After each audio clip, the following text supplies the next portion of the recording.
भावना के भूखे भोलेनाथ। एक गांव के बाहर छोटा सा शिव मंदिर था जिसमें एक वृद्ध पुजारी रहते थे। एक दिन एक गरीब माँ अपने नन्हे से बालक को मंदिर के द्वार पर छोड़कर चली गई। बहुत खोजने पर भी पुजारी को बालक के परिवार का कुछ भी पता न चला। जब गांव का भी कोई व्यक्ति उस बालक का लालन पालन करने को तैयार न हुआ तो पुजारी जी ने भगवान शिव की इच्छा समझकर उसे अपने पास रख लिया और उसका नाम भोला रख दिया। गांव के श्रद्धालु भक्तों से जो कुछ भी प्राप्त होता है उसी से भगवान शिव का, पुजारी जी का और बालक भोला का किसी तरह गुजारा चलता है। यदि किसी दिन कम भी पड़ता तो पुजारी जी बालक और भगवान को भोग लगाकर स्वयं गंगाजल पीकर रह जाते। धीरे धीरे भोला बड़ा होने लगा और अब वह पुजारी जी के कामों में हाथ बटाने लगा। वृद्ध पुजारी जी के थके हारे हाथों को कुछ आराम मिलने लगा। इसलिए उन्होंने भोला को मंदिर की सफाई, भगवान शिव की पूजा, उनको भोग लगाने और उनकी आरती करने की विधि अच्छी प्रकार समझा दी। अब वह स्वयं भगवान शिव के नाम जपने और कीर्तन में समय व्यतीत करने लगे। दोस्तों, कहानी में आगे बढ़ने से पहले आप लोगों से हाथ जोड़कर विनम्र निवेदन है कि मेरे चैनल को सब्सक्राइब जरूर कर देना। फिर दोस्तों, एक दिन भगवान शिव के मंगलाकारी नाम शिव शिव शिव शिव का जप करते हुए ही उनके प्राण छूट गए। अब बालक भोला का इस संसार में भगवान शिव के सिवा और कोई सहारा न रहा। उसने पुजारी जी की 3 बातें कभी नहीं भूली। भगवान भोलेनाथ शिव शंकर को ताजी गरम रसोई का ही भोग लगाना, भगवान को भोग लगाए बिना स्वयं कुछ भी नहीं खाना, भगवान शिव पर विश्वास रखकर कभी भी किसी भी वस्तु का संग्रह न करना, बासी भोजन का भी नहीं।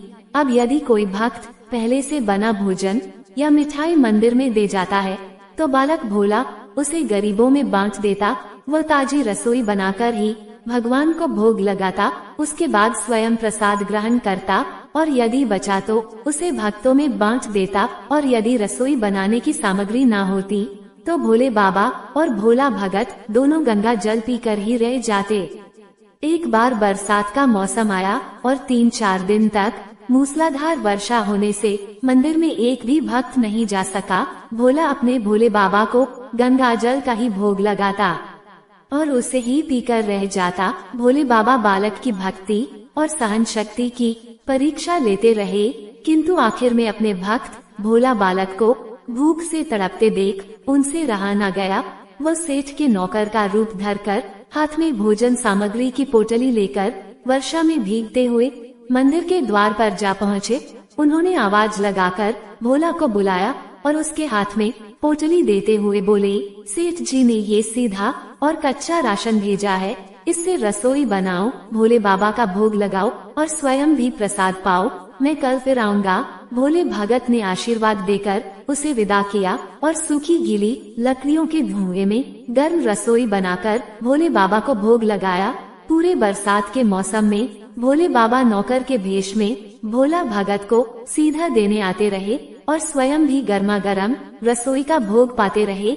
एक दिन भोला भगत ने सोचा कि सेठ जी को सीधा भेजते हुए 4 महीने हो चले हैं, किंतु वे स्वयं कभी मंदिर में भोले बाबा का प्रसाद ग्रहण करने नहीं आए। अगले दिन जब भोले बाबा नौकर के भेष में सीधे की पोटली देने आए तो भोला भगत उनसे बोला, भाई तुम्हारे इतने धर्मात्मा सेठ कभी स्वयं मंदिर में प्रसाद ग्रहण करने क्यों नहीं आए? इस कारण मेरा हृदय अत्यंत दुखी हो रहा है। अपने सेठ जी से कहना कि कल वो भी मंदिर में प्रसाद ग्रहण करने अवश्य पधारें। ये सुनकर नौकर बने भोले बाबा चौंक कर घबरा उठे और बोले, पुजारी जी, सेठ जी मेरे द्वारा आपको सीधा भेजते हैं, आप इससे भगवान को भी भोग लगा लेते हैं और स्वयं भी प्रसाद पाते हैं। फिर सेठ जी को बीच में बुलाने की क्या जरूरत है? जैसा चल रहा है वैसा ही चलने दीजिए ना। भोला भगत बोला, ऐसे कैसे चलने दूं? आपके धर्मात्मा सेठ इतने दिनों से सीधा भेज रहे हैं, क्या मैं उन्हें भगवान का प्रसाद देने का अपना कर्तव्य भी पूरा न करूं? मैं किसी का उधार खाने वाला नहीं हूं। अपने सेठ जी से कह देना कि यदि कल भोले बाबा का प्रसाद ग्रहण करने ना पधारे तो मैं उनका सीधा लेना बंद कर दूंगा। नौकर बने भोले बाबा तो अपने भोले भगत की अकड़ देखकर कांप उठे और यह सोचकर मन ही मन हंसे कि वाह, आज तो लेने वाला ही देने वाले पर ध्वंस दिखा रहा है। लेकिन सरल हृदय भक्त के मनोभाव पर रीझकर वे बोले, ठीक है पुजारी जी, कल सेठ जी मंदिर में प्रसाद ग्रहण करने जरूर पधारेंगे। दूसरे दिन बड़े सवेरे ही भोले बाबा नौकर के भेष में दूध और बहुत सारी भोजन सामग्री लेकर मंदिर पहुंच गए। भोला भगत चौंकते हुए बोला, भाई आज इतना सारा सीधा किस लिए ले आए? नौकर बने भोले बाबा बोले, पुजारी जी भूल गए क्या, आज आपने सेठ जी को प्रसाद के लिए बुलाया है, इसलिए आप छत कर रसोई बनाई और भोले बाबा का भोग लगाए। हाँ, ये तो बता दीजिए कि सेठ जी किस समय पधारे। भोला ने प्रसन्न होकर उन्हें सेठ जी के आने का समय बता दिया। अब भोला भगत की इच्छा पूर्ण करने के लिए भोले बाबा कैलाश पर सेठ का रूप धारण करने लगे। इधर अपने स्वामी को एक प्यारे भक्त के यहाँ प्रसाद ग्रहण करने का समाचार सुनकर ममतामय अन्नपूर्णा माँ पार्वती भी भला कैसे पीछे रहती है, वो भी पति की आज्ञा लेकर सेठानी का रूप धारण करने में जुट गई। भोले बाबा ने अपने गले से मुरों की माला उतार दी, शरीर पर लगी भस्म, कमर पर पहना हुआ बाघंबर और बाहों व कानों में पहने सांपों के हार भी उतार कर रख दिए। उन्होंने एक मखमल का सुंदर कुर्ता धारण कर लिया। अपनी जटाएं सीधी कर गंगा और चंद्रमा को उसने छिपा लिया और ऊपर से एक सुंदर रंग बिरंगी पगड़ी पहन ली। सदैव नंगे पैर विचरण करने वाले शिव जी ने आज अपने पैरों में रेशमी जूतियां धारण कर ली। हाथ का त्रिशूल और डमरू भोले बाबा ने नंदी के हाथ में थमा दिया और अपने हाथ में एक सुंदर छड़ी लेकर पार्वती जी के तैयार होने की प्रतीक्षा करते हुए कैलाश पर चहलकदमी करने लगे। इधर पार्वती जी घंटों से मेकअप करने में जुटी हुई थी। उन्होंने आज अपने पतिदेव के नगर में बनी सुंदर बनारसी साड़ी निकाल कर पहनी, जिसका रंग सेठ बने शिवजी के कुर्ते से मैच कर रहा था। उन्होंने सोने चांदी हीरे के जगमगाते हुए आभूषण धारण कर लिए, पैरों में सुंदर सैंडल पहन ली, बगल में सुंदर सा पस दबा लिया और भोले बाबा के बार बार आवाज लगाने के बाद श्रृंगार कक्ष से बाहर निकल कर आए। जब पार्वती जी और शिव जी ने एक दूसरे को सेठ सेठानी के वेश में देखा तो वे चकित होकर एक दूसरे को ही निहारते रह गए। दोनों एक दूसरे को देख देख कर निहाल हुए जा रहे थे। इससे पहले उन्होंने कभी एक दूसरे का ऐसा सुंदर रूप देखा ही नहीं था। जब भगवान गौरी शंकर सेठानी सेठ का रूप धर कर कैलाश से अपने भक्त के यहाँ दावत उड़ाने चले तो गणेश जी, कार्तिकेय, नंदी, ऋषि मुनि, देवता, देवांगनाएं भी उन्हें देखकर ठगे से रह गए। सेठ बने शिव जी अपने हाथ में ली हुई छड़ी को अदा से घुमाते हुए पृथ्वी पर देखते हुए चल रहे थे और उनके पीछे पीछे बगल में पस दबाए अपनी सैंडल से टिकटक और पायलों की छन छन की मधुर ध्वनि करती हुई माँ पार्वती सेठानी बनी हुई चल रही थी। इधर भोला भगत आज सुबह से ही सेठ जी के स्वागत में भांति भांति के पकवान बनाने में जुटा हुआ था। अपने भोले बाबा का भोग तो वह चलते फिरते बना लेता था, किंतु आज उसे कई महीने से भगवान को भोग लगाने के लिए सीधा भेजने वाले सेठ जी को भी भगवत प्रसाद देना था।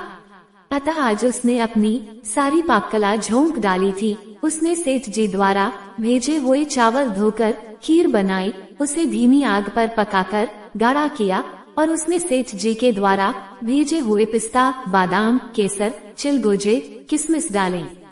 मिर्च और अदरक को कूटकर उसे बाजरा, बेसन और गेहूं के आटे से भर भर कर मोटे मोटे मिसे टिकड़ बनाए। रसोई बनाकर भोला भगत स्नान करने चला गया था ताकि स्वच्छ वस्त्र पहनकर भोले बाबा को भोग लगा सके और सेठ जी को उनका प्रसाद पवा सके। जब भोला भगत स्नान करके लौटा तो देखा सेठ जी प्रसाद ग्रहण करने के लिए स्वयं तो आए ही हैं, साथ में अपनी सेठानी जी को भी ले आए हैं। भोला ने झट दोनों से राम राम किया, उन्हें आसन देकर बैठाया और बोला, मैं अभी भगवान को भोग लगा कर आता हूँ, फिर आपको प्रसाद परोसूंगा।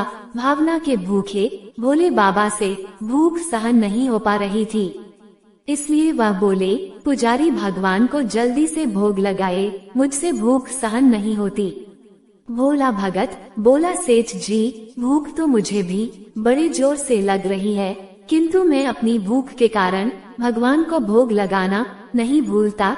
यदि दुनिया के सारे लोग इसी तरह अपनी भूख के लिए भगवान को भोग लगाना भूल जाएं, तो भगवान तो भूखे ही मर जाएंगे। सेठ जी बने।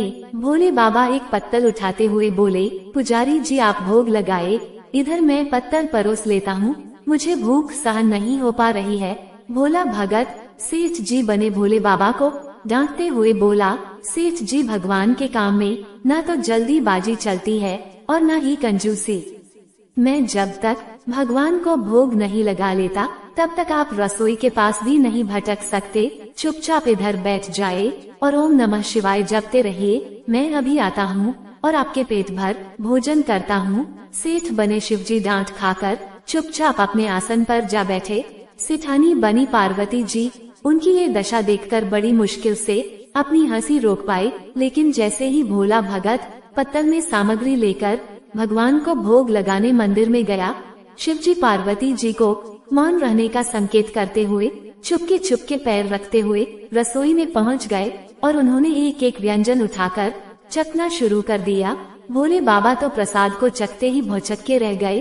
खीर में चीनी की जगह नमक भरा हुआ था और सब्जियों में चीनी भरी हुई थी। जैसे ही भोले बाबा ने रोटी का एक ग्रास तोड़कर मुंह में लिया, वह सीसी करने लगे, क्योंकि रोटी में मिर्च भरी थी। वे सीसी करते हुए उल्टे पैर भाग आए और अपने आसन पर जा बैठे। माँ पार्वती अपने स्वामी की यह हालत देखकर खिलखिलाकर हंस पड़ी। इससे पहले कि भोले बाबा पार्वती जी के सामने कुछ सफाई दे पाते, भोला भगत ओम नमः शिवाय मंत्र का जाप करते हुए आ पहुँचा। उसने भोग को रसोई में मिलाकर उसे पवित्र बना डाला और फिर सेठ जी के सामने पत्तल परोसकर हाथ जोड़कर बोला, सेठ जी अब आप भी पेट भरकर प्रसाद पाए। भोले बाबा तो अभी अभी भक्त की भक्ति से भी जोरदार उसके हाथ की बनी रसोई चख चुके थे, अतः उसे ग्रहण करने की बात सुनकर उनके पसीने छूटने लगे। कभी वे भोला भगत का तो कभी पार्वती का मुख देखने लगते। भोला को सेठ जी की ढील बर्दाश्त नहीं हुई और बोला, सेठ जी अब क्या हो गया, आप अभी अभी तो इतनी उतावली मचा रहे थे, अब क्यों नहीं ग्रहण करते? अब ग्रहण करोगे तभी तो माताजी भी प्रसाद ग्रहण करेगी और फिर मैं भी प्रसाद पाऊंगा। भोले भगत की ललकार सुनकर भोले बाबा ने चुपचाप खीर का कुल्हड़ उठाया और सारी नमकीन खीर गटागट पी गए। कुल्हड़ खाली होने की देर थी कि भोले ने उसे झट से भर दिया। अपने प्रिय भक्त के हाथों परोसे हुए भोग में भगवान को आज दुगना स्वाद आने लगा। भोला परोसता गया और भोले बाबा पीते गए। जगमाता पार्वती भक्त और भगवान दोनों के प्रेम को देख देख कर मंत्र मुग्ध होती रही। जब सारी रसोई समाप्त हो गई तो भगवान ने एक जोर से डकार ली।